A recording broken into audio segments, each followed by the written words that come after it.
I'm going to show you how to talk to your data in Excel. And we are going to use Microsoft Copilot's new features to do this. This will allow you to go from raw, basic, not so useful data to automating pivot tables and dashboards. And the important part of this is going to be the process that I show you. That will allow you to go through the same steps, but with your own data set and get something useful from it. Now make sure to download the file for this tutorial so you can follow along. It is completely free and I'll put a link to it below the video. If you're on TikTok, comment Excel tips and I'll send you the link. Here we have an interactive dashboard that we created in another tutorial. And it is quite neat actually. We have connected this dashboard to a series of pivot tables and then connected those to a data table over here that is connected to imported text CSV files. The import automatically transforms the data and brings it all the way to the dashboard. Now we can't replicate all of that with AI in Excel yet, but we can do quite a lot of interesting things here.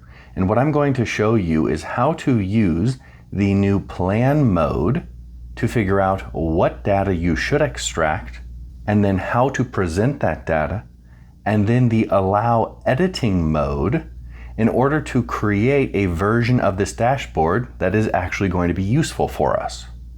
So the most important thing that I want you to get from this tutorial is the entire process, because your data is probably going to look a little bit different than I've got over here. And the starting point is that we have already imported and transformed our data. So we start with this table, then we need to create the pivot tables and the charts. And just so that you're not hanging on until the end wondering where the slicers are, these will have to be added by hand, not AI. The first thing is to make sure that we have Excel updated to its latest version. Even if you already have Copilot, you might not have the version where you can edit your files and plan. The original version was chat only, then we had an agents version, and there will probably be many more versions to come. So go to File, and then you can go to Account, and you can update your version of Excel from there. Once you have updated Excel, you can manage your account from that screen, and that will take you to the web browser where you can see exactly what you are paying for. The important thing from the browser is that you look to the AI credit balance section. That is a new section that's going to tell you how much you can use the new setup for Copilot in Excel. So I've got 50 out of 60 credits left. And every time that we chat with Copilot in edit or plan mode, it's going to use one of those credits. And either on the Home tab over on the right or down here now in the bottom right hand corner, you should see the Copilot button. If I click it once, shows those, and the second time, you'll get the little AI window. And the important thing here is that if you click Allow Editing, we have the editing mode. It can edit your document directly. Please back up everything before you use this. Then we have Plan Mode, that's what we're going to first be working in, and then Chat Only. So pretty much the same as when you talk to ChatGPT. Now we are ready to go through the data.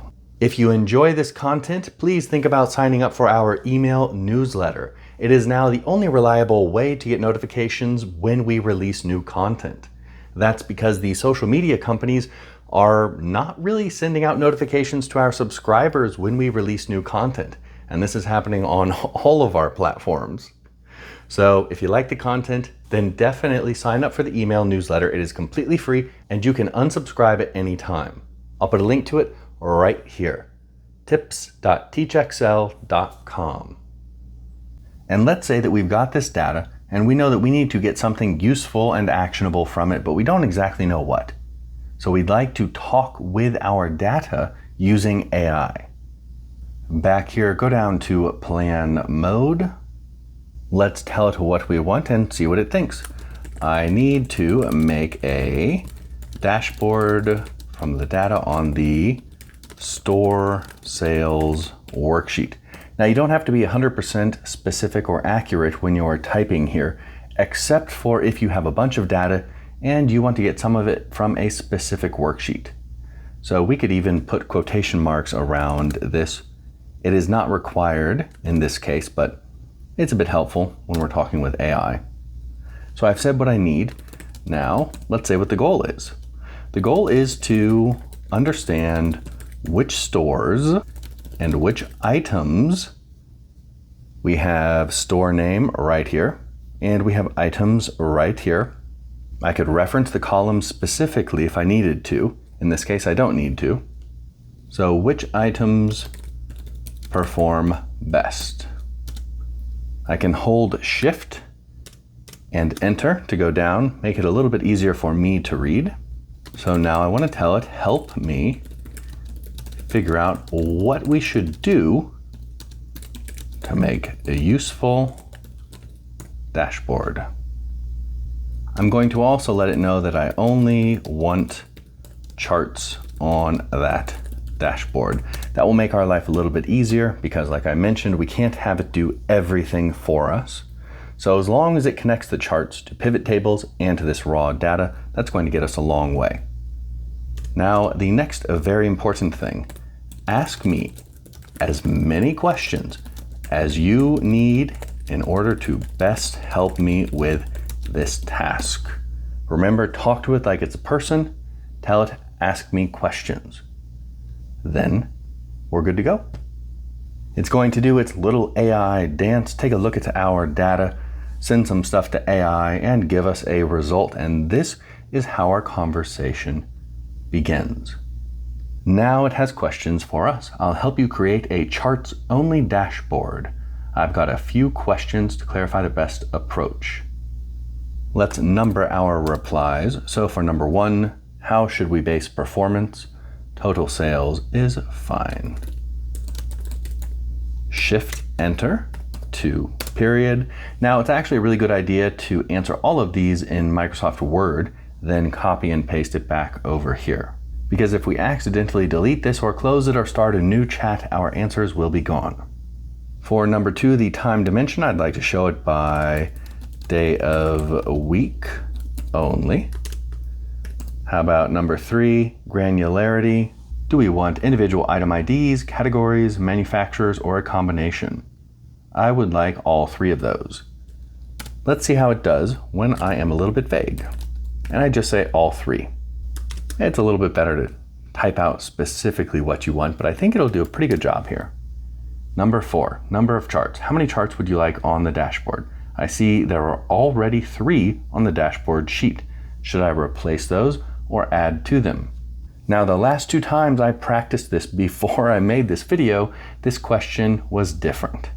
What I want is for it to end up on a new dashboard. I want this new setup on a new worksheet called Dash 2.0. For number 5, show only the top 5 performers.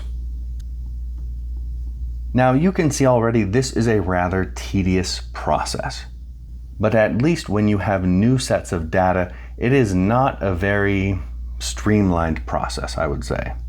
Or if it is, what happens is you, as they say, one-shot a result and then spend more time editing it than you would having learned how to make pivot tables on your own. So now it's going to ask us some more questions. Do you have preferences for the chart types?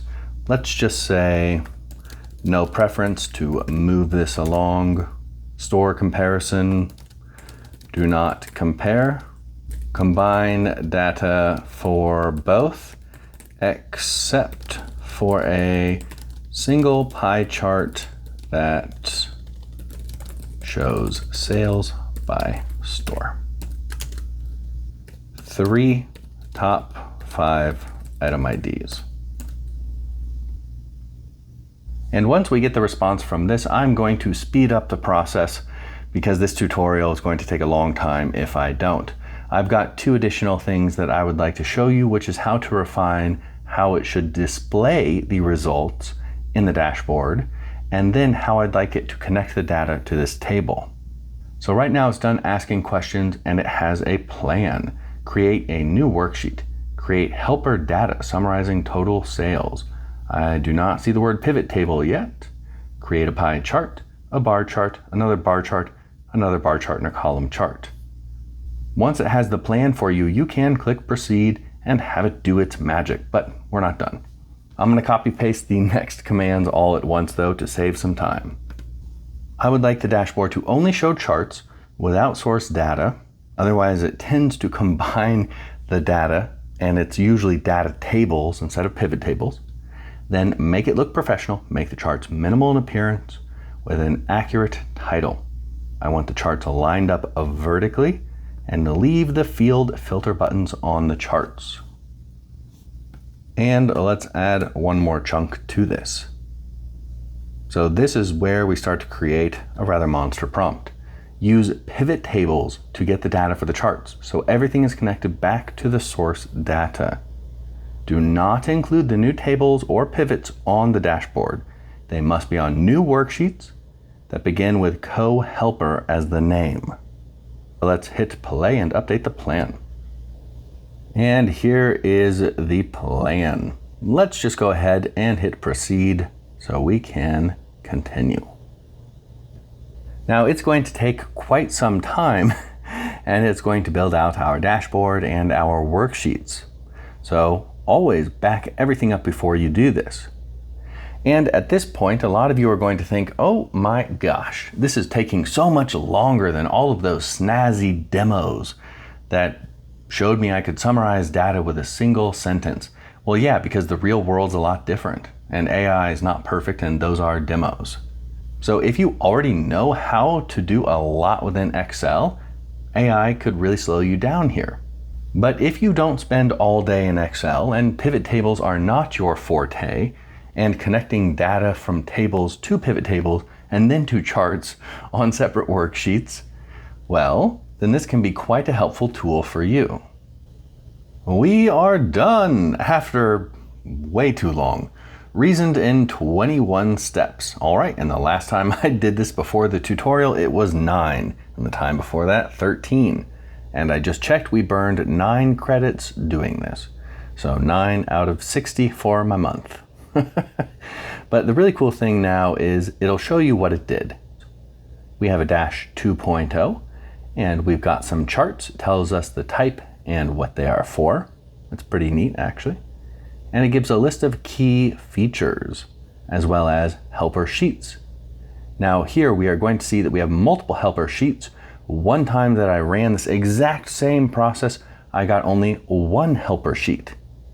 So remember when I said be as specific as possible, but I don't want this tutorial to take 10 years, so I was not specific in saying break it up into individual sheets or put it on one sheet. Just an example of where you might want to change things for your use case.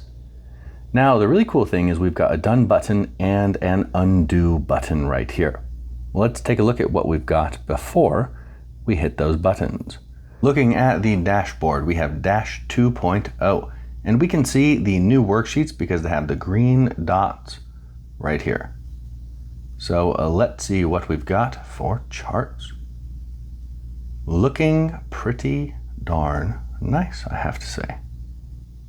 Now let's make sure that they are connected and working. We've got co-helper store. Click in here, go to pivot table analyze, and let's get the field list. It's right here right now. Looks good. This is actually pretty darn cool. You can have AI set up your pivot tables for you without having to know what a pivot table is. And these are connected to the charts that we just saw, which are then connected, where are you? To store sales. Let's hit done. Now, if you want to get it from this to the original dashboard, right here, all you have to do, remove grid lines, resize the charts and reposition them, and then add a few slicers and a title up here. But that's the easy part. You did not have to know how to make pivot tables in order to get this result over here. Even though I said it's taking a long time, this can be really helpful for you if you don't know how to use all of these more advanced features of Excel. Well, what'd you think? Let me know in the comments below. And are you using AI regularly in Excel? Do you find it useful? Or are you not so interested in AI yet? Maybe it's not quite got to the point where it's making your workflow faster. I'd love to hear your thoughts and your input. And if you made it this far in the video, thank you so much for watching. I really do appreciate you. And if you liked the video, please think about subscribing, hitting the bell icon, giving us a thumbs up, leaving a comment, and giving us a hype, showing us some love, and maybe sending the video to someone you think might find it helpful. I ask for those things because they help us grow. Once again, thank you so much for watching, and I hope you have a wonderful day and a wonderful week. See you next time. Cheers.